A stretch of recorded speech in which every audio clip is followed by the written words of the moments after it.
Voilà, panique générale dans la ville de Bukavu.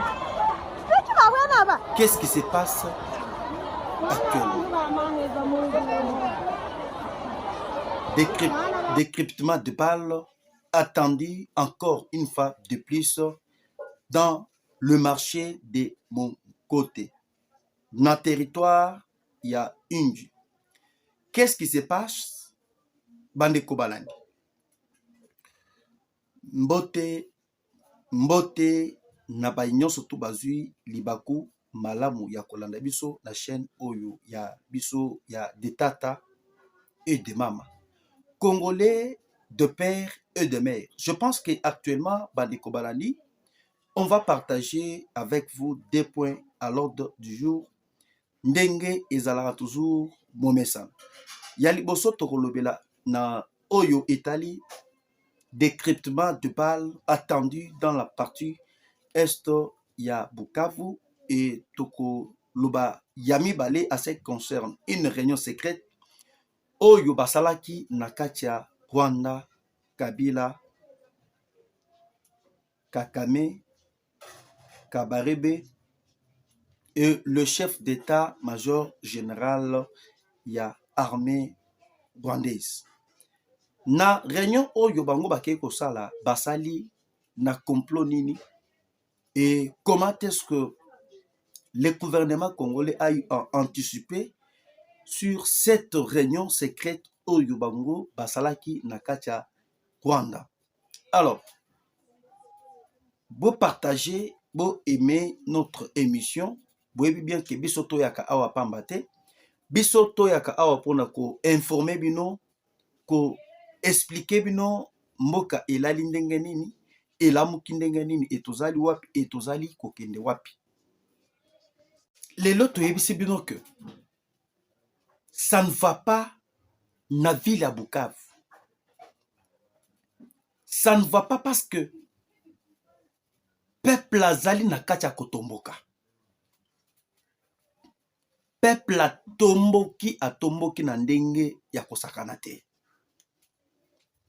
Pourquoi bandeko na biso ya Bukavu batomboki? Na minute oyo ndenge tozali koyebisa bino, ba M23 soutenu par l'armée rwandaise babandi komatisa ba taxe ndenge balingi. Tolali tolamuki taxe ezalaki ndenge mosusu échanger ekomi na ndenge mosusu. Bandeko na biso ya Bukavu bafandi baboni que non, boy ça ne va pas. Ba taxe mosusu oyo bango babandaki kofuta ya 8000 francs, 7000 francs, 10 000 francs. Taxe elonge na ba 8000, taxe ekomi na ba $10. Wana wapi? Na marché Mungota, na territoire ya Inji.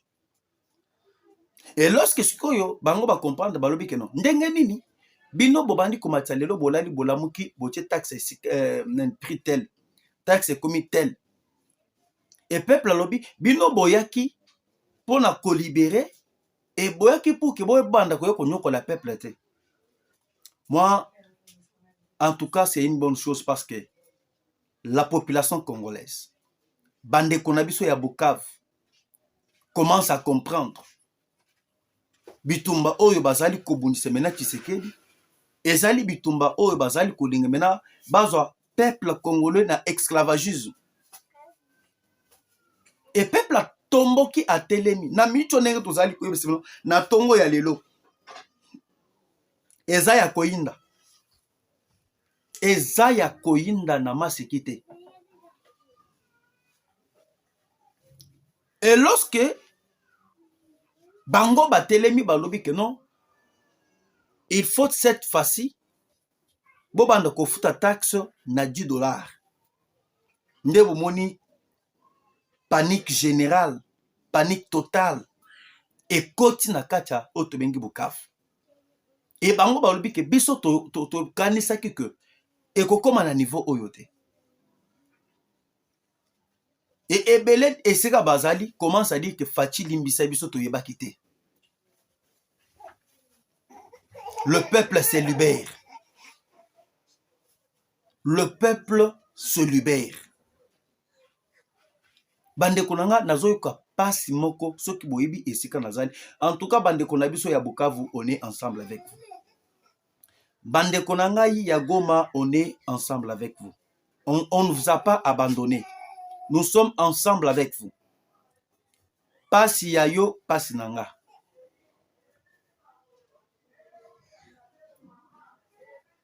Et na minute o nenge tozali koyebisa bino que tozali na bato mususu bazali na basoso na bango omona muntu pena azo koteka 3 à 4 soso na ndako na ye.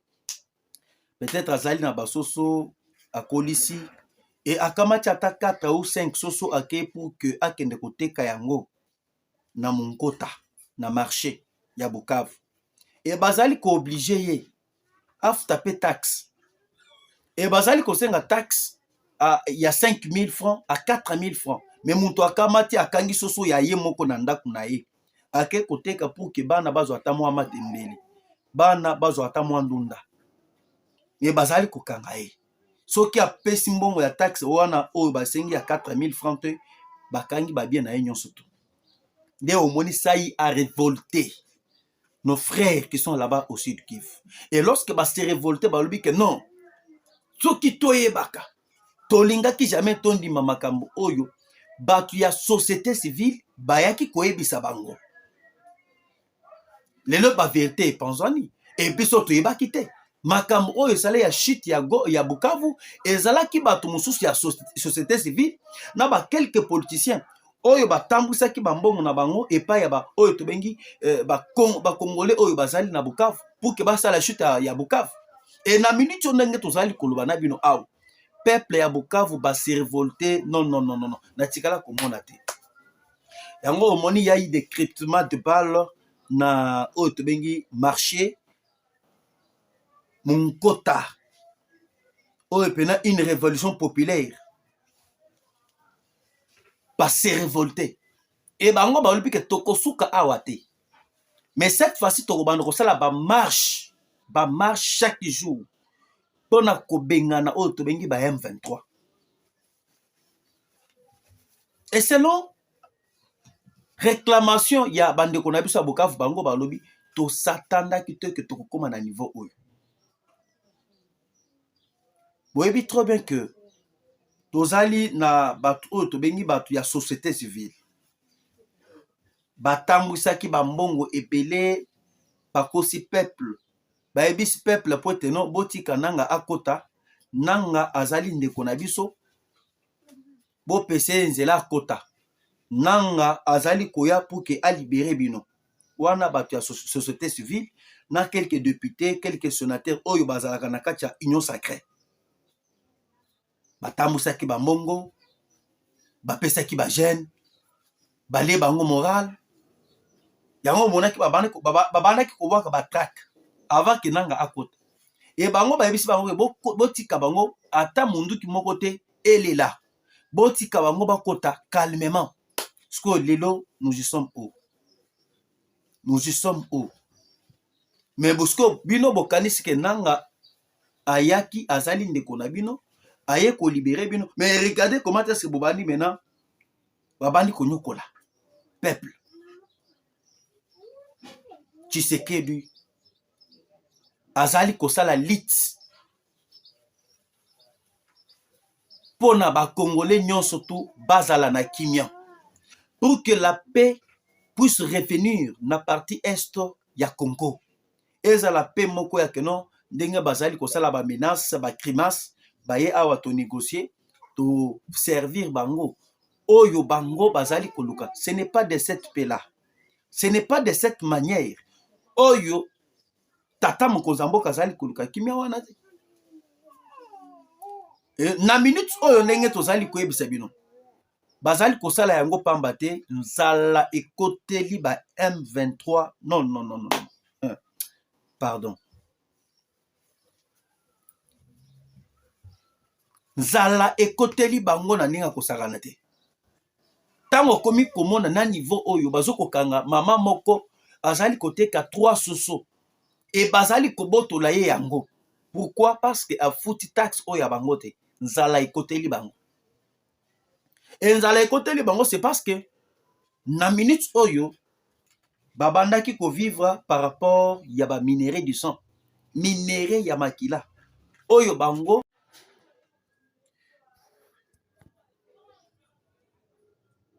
yango sikoyo. Lorsque baboyi makambo ya mixage et brassage, et lelo tozali koyebisa bino le gouvernement congolais avec sa détermination atelemelaki oyo tobengi organisation moko tobengi Suyagel. Organisation wana ezali organisme moko international ya sous-région ya Afrique ya Grand Lac. Organisation wana oyebi ke Congo ezalaki isolé des années et des années. Totikala jamais kozala considéré pourvu que comme minerai ya Congo ezalaki pillé par Ouganda, le Kenya et le Rwanda. Moyen pas considérer Congo ezate. Yango moni, il y avait de cela des années. Oyo Congo abandaki ko participer na ba réunion ya minene te ya Afrique ya sous-région ya Grand Lac. Maintenant aujourd'hui, comme Congo ezalaki na nyongo, touti kofuta nyongo ya presque 90 millions de dollars américains. Oyo gouvernement ya kala ya mese Kanambe Kazeberenge atikaki par rapport à ce que biso tozala isolé na ba organisme tout international. Mais après avoir payé cette dette, mes chers amis, mes chers compatriotes congolais, Congo ezongi na organisme wana. Yango moni lorsque tozongi na organisme wana otobengi ya Sierra Leone, to s'imposer et to obligé pour être ba minéraux oyo nyonso ya République démocratique du Congo oyo ebimaka frauduleusement. Ezala lithium, ezala coltan, ezala or, oyo ebimaka na contrebande, oyo ezalaka pillé par le rebelle du M23 soutenu par les rebelles du M23, par RDF soutenu par l'armée rwandaise. Minéré wana basombaka yango lisusu te. Mais à travers ça, on a eu une réponse valable et favorable na République démocratique du Congo et minéré wana basombaka yango lisusu te. Et cela, ça a créé une crise.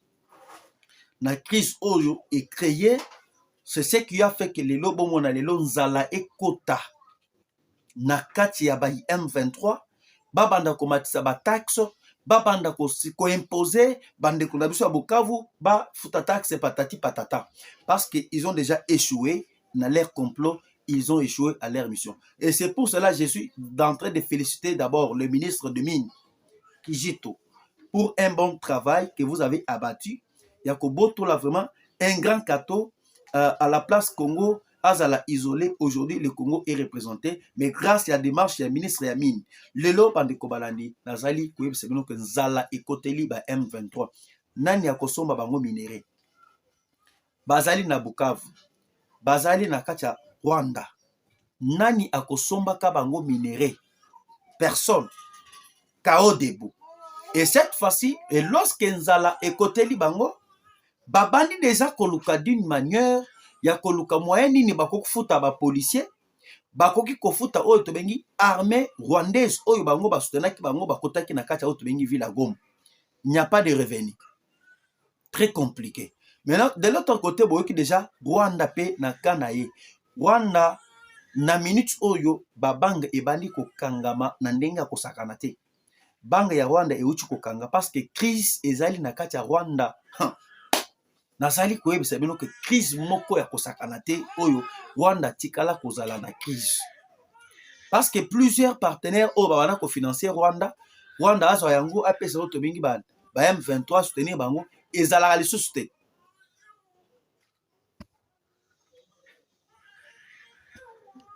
Et sikoyo boyoka tout comment est-ce que makambo sikoyo eyindeli bango.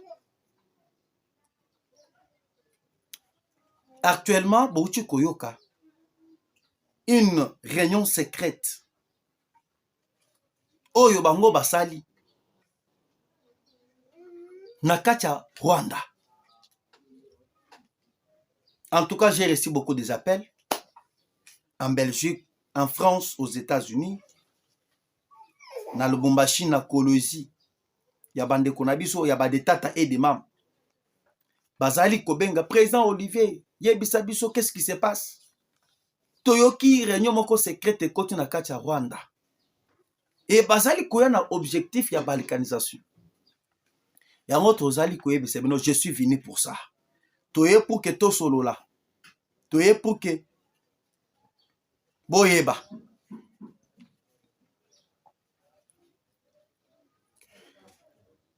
Na réunion oyo ezalaki na kati ya Rwanda discrètement. Tozalaki na James Kabarebe, Paul Kagame, chef d'état-major général de l'armée rwandaise, Vincent Nyakaruti. Vincent Nyakaruti oyo azali chef ya armée ya Rwanda. Et nous avons le lieutenant général Jean-Jacques Mupenzi. Bango nyonso wana tout autour ya réunion. Maintenant, objectif ya cette réunion, c'était quoi? Objectif ya réunion oyo bango basali na kati ya Rwanda ezali objectif ya ke basala balkanisation, bakamata Bukavu, Goma, bakoka ko annexe yango na Rwanda. Et lorsque bako annexe yango na Rwanda, bako créer autobengi République de Imatuti. Je peux vous dire que bako créer l'empire Imatuti qui va dépendre au Rwanda. Maintenant, cette république, l'empire de Imatuti sera dirigé par M. Joseph Kabila. Alors, tout ce que moi je suis en train de vous dire, ezali réunion, oyo bango basala kilobi na kacha Rwanda, et je vous dirai encore l'objectif de cette réunion. Kabila azonga azala à la tête ya l'empire Imatuti.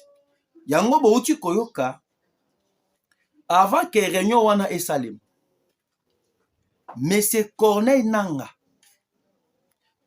Nanga autaki kolosolola dernièrement na interview oyo basalaki na Steve Wemby.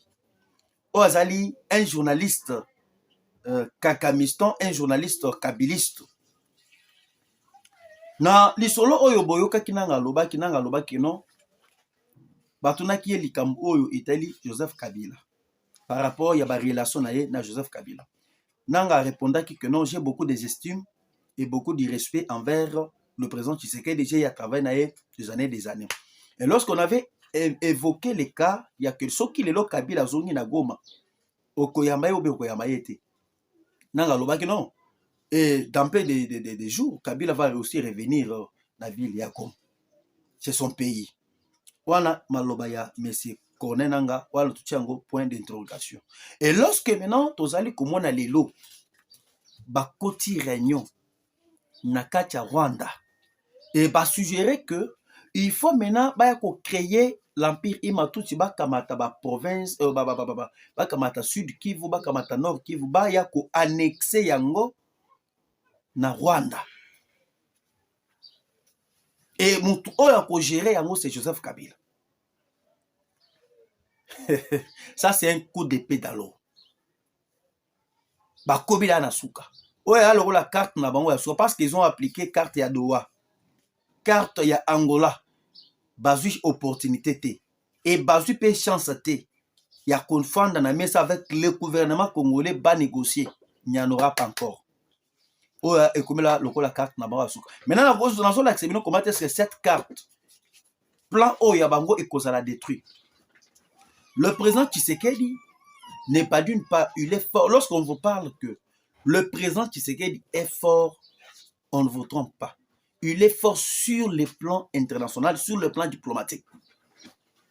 Et là, vous avez vu, la rébellion n'avance pas. Rébellion est éliminée à Bukavu. Et ils allaient quoi avancer les sous-terres. bazali coincé sur le plan diplomatique. Lorsque na lobaki na première émission, je vous avais bien expliqué que Batouana Basuki. Kosuki c'est Batou. Ce n'est pas parce que Tobeta Bukavu, Tobeta Goma, non. Kosuki c'est Batou. Na lobelaki na d'une manière, il y a diplomatie agissante. À la place, il y a rébellion et avancée. L'élo rébellion est élevée. Vous comprenez? Parce que selon l'objectif Yabango, bazalaki na objectif clair. Il faut que babeta tout et basala tout et tout avant que moi ya mai oyo na avril babeta coup d'état. Babeta coup d'état. C'est ça la détermination ya France, la détermination ya M. Paul Kagame. Mais là ce que le temps au monde ba komi kokota réunion balobake ba koka ko annexer. Bamboka oyo bango ba récupérer na kati ya Rwanda. C'est-à-dire, chers amis, chers camarades, Batouana, pas les suspects. Bazali les suspects. Alors, ce que boyoka, ba stratégie oyo bango batie, et comment est-ce que par côté na réunion, bayoka ni pété, rien ne marche na kacha réunion oyo bango basalaki. Premièrement, ils ont eu des difficultés. Parce que zalaki maman na débat. Koto oyo Kabila fani na batu na ye baba na baki kaya. Koto oyo Kagame afani pe na batu na ye. Le kambu eye kosuki sa bango ezali par rapport à ce que l'économie et le militaire. Pourquoi l'économie? Actuellement, pour qu'il ait l'endurance, il y a M23 et Sengel d'abord la stabilité économique. Ok?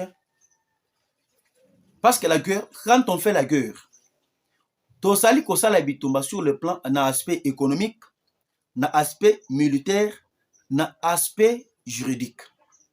Na ba aspect nyonso wana sa compte na makambo oyo etali bitumba. Maintenant na aspect économique, pour que bango ba créer empire imatuti, esengeli d'abord bazala pe na budget. Na budget. Et na minute on ndenge tozali koloba na bino aw. Il n'y a pas de budget parce que économie d'abord il y a Rwanda échité. Rwanda kangi babang na ye. Parce que babayeur de fonds. Oyo babandaki ko soutenir Paul Kagame bazalaka les sousté. Et na minute oyo Kagame est en difficulté. Aibisi bango je vais le faire. Kabila aibisi Kabila non. On n'a pas maintenant les moyens, la possibilité. Parce que Rwanda total compte actuellement na budget na c'est 1 milliard. Et Kabila a insisté. Kabila lobby, je vais chercher le partenaire. Kabila 5 points non, il faut que va soutenir Yekaka. Va créer empire à tout. Le danger de la RDC c'est Joseph Kabila. Pour que tout ça sèche, il faut que Bakanga Kabila, ma camion soit na ikosila. Tant que Bakangi Kabila te et le kwata morote ekosalem. On doit neutraliser Joseph Kabila. Et tozali ko loba actuellement bande ko balandi. Et l'autre est cassé bango ezali aspect économique. Ba partenaire ba kopé ça du sumbongo te. Et l'autre est bloqué pe bango le sous ezali ba militaire. Effectif militaire ezali muke. Ouganda, Kenya et le Soudan. Bazali kotale la position ya États-Unis d'Amérique. Ce qui le loba meki un peu causé. Kokamata ba militaire oya bango ba soutenir Paul Kagame aya ko s'imposer na Bukavu na Goma. Ba ko sala sanctionner. Bango nyonso wana bakomi kobanga déjà. Yango moni plan na bango oyo ba metaki en jeu. Ya empire imatuti esimbité par rapport à effectif militaire et par rapport à économie. Et je vais vous amener très loin. Lorsque le lobo zali kolobake non, balkanisation. Et tout ça doit commencer aussi dans le Conseil de sécurité des Nations Unies. Oui bien, très bien. Dernièrement, tous les pays du monde, il y a Conseil de sécurité des Nations Unies. Bah décida qui pour un respect. Il y a résolution 2773. Elles allaient respecter. Sur les 5 pays permanents, que j'en suis, la Russie, la Chine, les États-Unis d'Amérique, la Grande-Bretagne et la France. 5 pays permanents. Il y a Conseil de sécurité des Nations Unies qui décide pour que Rwanda a retiré Batnaï, a respecté Conseil de sécurité des Nations Unies résolution. Mais mboka oyo eye côté les mila. Ezali kaka France. C'est-à-dire la majorité basée dans côté à RDC. Qu'on ne vous trompe pas. Rwanda kalamingi te bozomona le Rwanda va disparaître. Tout ce que o bazali kosala wana ezali ba manœuvre dilatoire. Bazali sous na exporté à Tamuke. Et actuellement, mes chers amis, boyeba que la paix va revenir na partie est ya Congo et kimia et kozonga na Congo ndenge to ebisaka toujours bino que la patrie ou la mort. Nous sommes là pour défendre la patrie et nous sommes là pour vous communiquer. Pourquoi? Parce qu'actuellement, pour que vous compreniez que la paix va revenir, vous avez suivi la parole des nouveaux papes, le pape Léon XIV, qui est un sujet américain. Papa a lobby clairement que Kima il faut ezonga na Inde. Batika makam oyo etali kobunda entre Inde et aussi il y a un pays là oyo Inde bazali kobunda. Et papa a évoqué qu'il y a Russie na Ukraine. Likambu ya Congo balobeli yango pe. Likambu ya oyo bengi Israël na Hamas balobeli yango. Et je vous préviens que la paix va revenir. Et d'ici là, Bokoyoka déjà une paix définitive na monde mobimba. Et papa a insisté par rapport à la 3e guerre mondiale. A insisté. Il faut me déposer Minduki pour éviter le danger. Il y a 3e guerre mondiale. Et aujourd'hui, je vous confirme que par bateau bazala qui lié et bateau babane ko chercher que trouble et salema na monde. 3e guerre mondiale et salema ezalaki Emmanuel Macron, la France. La France, pourquoi? Parce que na minute oyo ndenge tozali ko informer bino. Vous avez suivi comment est-ce que les États-Unis ba outi ko signer les accords avec la Chine. Les accords avec la Chine sur les pourcentages. L'Angleterre ba outi ko signer les accords avec les États-Unis sur les accords autobéni, les accords de douane. Et actuellement, Vladimir Poutine, vous avez surpris. Poutine, na Zelensky, d'ici là, na Turquie, na Turquie, va signer l'accord officiel. C'est-à-dire la paix va revenir dans le monde. Bato oyo bandoki oyo tobengi ba français, bangonde bazalaki à la base. Il y a ko créer trouble dans le monde mobimba. Tandis que les États-Unis s'attimbé la banco. Na minute où les États-Unis devraient être perdants. Parce que na minute où c'est celui qui gère d'abord le monde, c'est les États-Unis. Et ce qu'on bango, basali forte sur le plan de l'armement. Et na minute où Chine, c'est déjà positionné. Et la Russie, basali prêt, il a confronté toute éventuelle menace au Ekoya par rapport à la 3e guerre mondiale. Que bango na bloc où il y a bango, il y a européens, l'Angleterre, l'Allemagne, France, Pologne, et ils ne se sont pas préparés. Parce que dans la minute où les États-Unis, à travers Donald Trump, a joué une carte. Parce que, premièrement, bateau bazali puissant sur le plan économique, les alliés américains. Dollar, yabangonde, les alliés pour maintenir bango. Ce qui est là, 3e guerre mondiale est et nouvel ordre mondial est. Si les Américains ratent cette guerre, c'est-à-dire automatiquement, bango bakwei, bato bako kwei sa oto bengi les États-Unis, bakoya na nouvelle monnaie mondiale. C'est pour cela, à travers lobbying ya Donald Trump, a joué une carte que les armes cessent en Afrique, que les armes cessent en Europe, que les armes cessent en Asie. Nde tozali koyeba c'est que la paix va revenir. Et mon tuteur ko sabino makambo bozali koyoka bakatumi bakei boy. Ba fayulu bakei boy. Oyo bango bazali koluka pe na dialogue ko salema te. Bitumba ezosela na Congo et Fachi deviendra un roi. Nabisa ibino ngana benga kai roi béton. Et lorsqu'il va devenir roi, tokoyeba sort ya Katumbi, tokoyeba sort ya Kabila, tokoyeba sort ya ba Denis Sanga nyonso wana na ba Fang Jongo Soro Jongo, NG papa manipulé par les petits enfants. Yango na bisa bino que ce n'est pas tout le monde ba yaki ko apprendre politique à côté des de Phoenix de Limité et Etienne Tshisekedi Mulumba. Et belé ba yaki kokota école buissonnière. Lokola ba Fang Jongo wana ba salaki école buissonnière. Et non pas en réalité ba yaki ko apprendre démocratie. Biso de tozali ba vrai descendants. Et nous maîtrisons très bien la politique. Moi, je suis allé à ba Fayulu, ba Katum, baleki biso na politique atamukete. Ba côté le mananga te na politique. Ba côté le matin. Et tala ndenge ba ko na ba piège.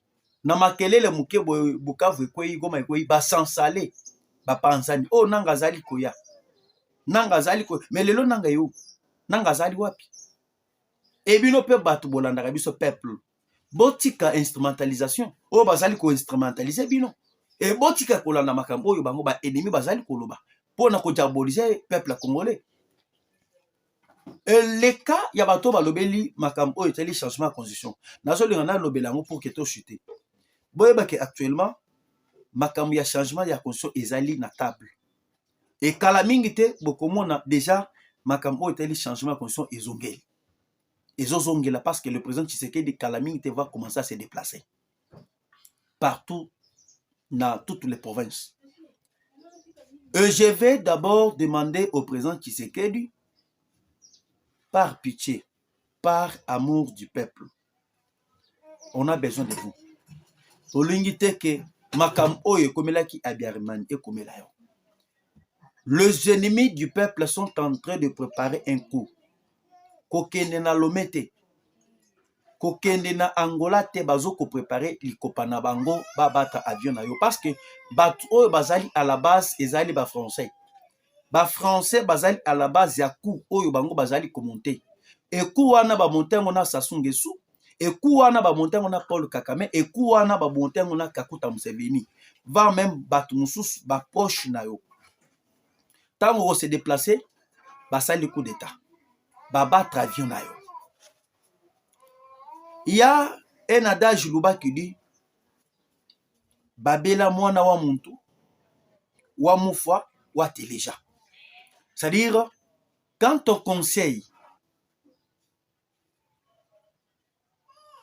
un enfant,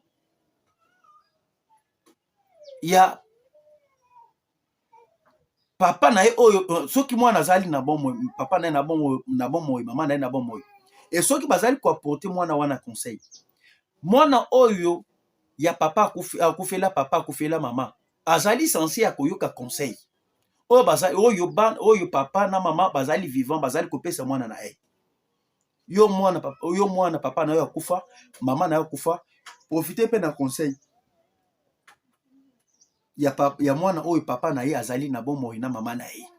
C'est dans ce sens-là un adage Luba qui dit Babela mwana wa muntu amufa wa téléja. Alors qu'est-ce que je vais vous dire? Makambo oyo bomonaki abiarmani akufa ezalaki parce que ezalaki plan ya Rwanda oyo amontaki en complicité toujours avec les Français. Et lelo, j'aimerais pas que ça puisse se répéter encore. Tant que le président Tshisekedi est là, nous, tant que Balobelia peuple, nous, tant que le communicateur de la République, on est censé de rappeler ça au président Tshisekedi, que Makamwana et se répéter pe l'issoussouté. C'est un peu ça. Parce que souci à France, souci à Rwanda, Fachi Achamutunasi. Parce que comme bango bazala qui na contrôler ba carré minier ya Congo ou exploiter ba pétrole comme Fachi azali na bon moyi azali ko telemela bango quoi faire tant bako effacer Fachi bako ya mena pas bana copier ndenge ba mesana copier. Rappelez-vous de la mort de Kadhafi. Kadhafi a kufa ndenge ni botala sko lelo ndenge Libye comment Kadhafi a bundela intérêt à Libye et lelo Libye ezali par terre.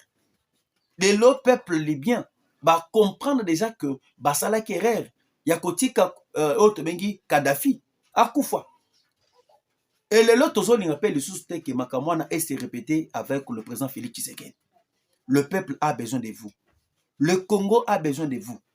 On a besoin ya que Congo oyo ya Patrice Emery Lumumba ezala un Congo fort. Congo ya Papa Simon Kimbangu ezala un Congo uni, un Congo de l'espoir, un Congo que tout le monde oyo bakota la pena boye non. Nous avons un grand pays. En tout cas, merci. N'oubliez pas de partager notre émission. N'oubliez pas de vous abonner et n'oubliez pas de laisser vos commentaires. Ezali Oyo Yabino Mwanamboka Olivier de Tata et de Mama. Bye.